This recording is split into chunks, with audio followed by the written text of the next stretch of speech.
कैसा है मेरा भाई? स्वस्थ होगा, सुखी होगा, आशा करती हूँ मंगल कामना के साथ। राधे राधे।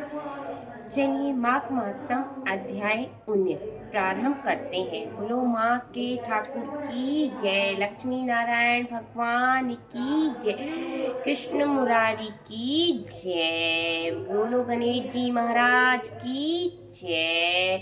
सर्वप्रथम गणेश भगवान की जय, गौरी के लाला गणेश की जय, शंकर सुमन गणेश की जय, माँ के ठाकुर की जय। 19वां अध्याय महात्माधम।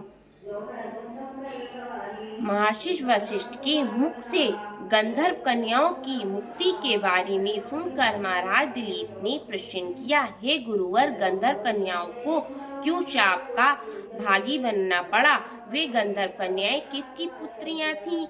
उनकी किनकी कितनी संख्या थी तथा उनका क्या दोष था? माघ मास में उन्होंने कहाँ माघ स्नान किया था एवं महर्षि लोमस द्वारा किस प्रकार उनके शापों का समन हुआ, ये जानने की मेरी प्रबल जिज्ञासा है।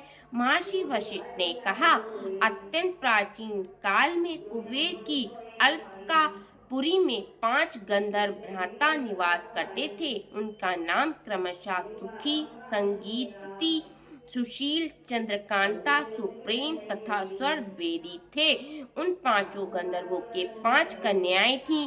सुखी संगीति की कन्या प्रसोदनी, सुशील की सुशीला, चंद्रकांता के सुतार, सुप्रेम के चंद्रिका तथा स्वरवेदी की कन्या का नाम सुस्वरा था। ये 5 ही गंधर्व कन्याएं अतुलनीय स्वरूप राशि से संपन्न थीं तथा गायन, वादन एवं नृत्य कला में अत्यंत प्रवीण थीं। जब वे यक्षराज कुबेर की सभा में अपना गायन, वादन तथा नृत्य प्रस्तुत करती थीं, तो संपूर्ण सभा सम्मोहित होकर रह जाती थी रह जाती थी।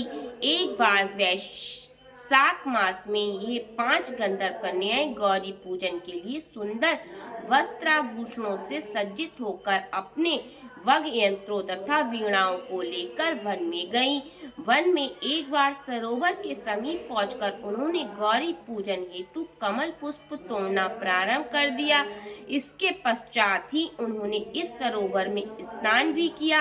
वस्त्र परिवर्तन, रोली, स्वर्णमयी बालुका से देवी पार्वती की प्रतिमा निर्मित की और रोली, चंदन, कुमकुम, अक्षत, कमल तथा पारिजात पुष्प एवं धूप, दीप, नैवेद्य आदि से देवी का पूजन किया।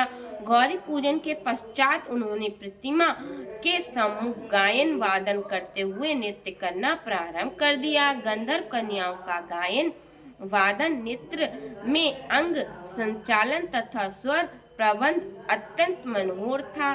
जिस समय वे गंधर्व कन्याएं देवी पार्वती को प्रसन्न करने हेतु नृत्य एवं गायन कर रही थी, उसी समय वहां स्नान करने के लिए महर्षि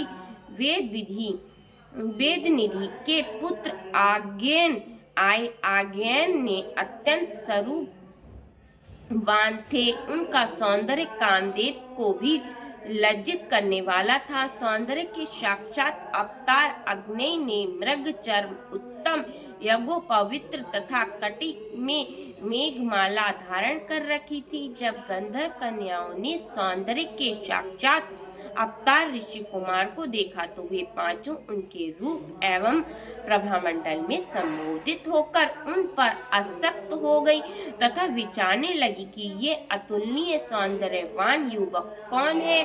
उन्होंने नृत्य तथा गायन त्याग कर उन्हें टकटकी बांधकर निर्मेष नेत्रों से देखना प्रारंभ कर दिया। सभी गंधर्व कन्याएं सम्मोहित और काम पीड़ित होकर विचार करने लगी कि कहीं ये रूपवान पुरुष कामदेव तो नहीं। गंधर्व कन्याओं के हृदय दूषित हो चुके थे। उन्होंने सोचा, ये चाहे कोई भी क्यों ना हो, पर ईश्वर ने यहाँ इसे हमारे निमित्त ही भेजा है। जिस प्रकार सौभाग्यशालियों के अपने पूर्व सत्कर्मों के फलों से कोष की प्राप्ति होती है, उसी प्रकार देवी भगवती पार्वती ने इसे प्रसन्न होकर हमारे लिए ही भेजा है। ये हमारा वर है। वे आपस में कहने लगी, इसे मैंने वरा है, मैंने वरा है। आपस में इस प्रकार चर्चा करती हुई गंधर्व कन्याएं भ्रमित होकर आनंद मग्न होकर नृत्य करने लगी। ऋषि कुमार आज्ञेन ने गंधर्व कन्याओं को अपने विषय में इस प्रकार की चर्चा करते देखा तो वे मध्यम क्रिया में निर्वृत्त होकर विचारने लगे कि ये तो बड़ा अनर्थ हो गया। क्या ये सुंदरियां मुझे भी विचलित करके सम्मोहित करने लगी? तब मैं किस प्रकार अपने धर्म और चील की रक्षा कर सकूंगा? अत्यंत मुझे यहाँ से चलना चाहिए। ऐसा विचार मन में करके ऋषि कुमार अज्ञान गंधर्व कन्याओं के अपने समीप पहुँचने के पूर्व ही अपने योग बल से अदृश्य हो गए।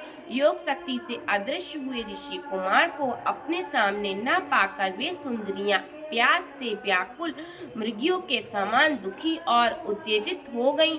उन पांचों गंधर्व कन्याओं ने व्याकुल होकर ऋषि कुमार आज्ञेन को बहुत ढूंढा, पर वह नहीं मिला। इस प्रकार ऋषि कुमार आज्ञेन के वियोग से दुखी और व्याकुल होकर वे गंधर्व कुमारियां अचेत हो गईं। कुछ समय बाद मूर्छा से मुक्त होते ही वे माणी खोए हुए सर्प की तरह व्याकुल तथा विक्षिप्त होकर अपने घर पहुंची, जहां वे सीधे शयनागार में पहुंचकर अपने अपने बिस्तरों पर मूर्छित होकर गिर गईं। ना तो उन्होंने भोजन किया और न ही किसी को कोई बात बताई। इति श्री पद्म पुराणे मग महत्यम 19वां अध्याय समापन। राधे राधे। लक्ष्मी नारायण भगवान की जय। माँ के ठाकुर की जय। विष्णु भगवान की जय।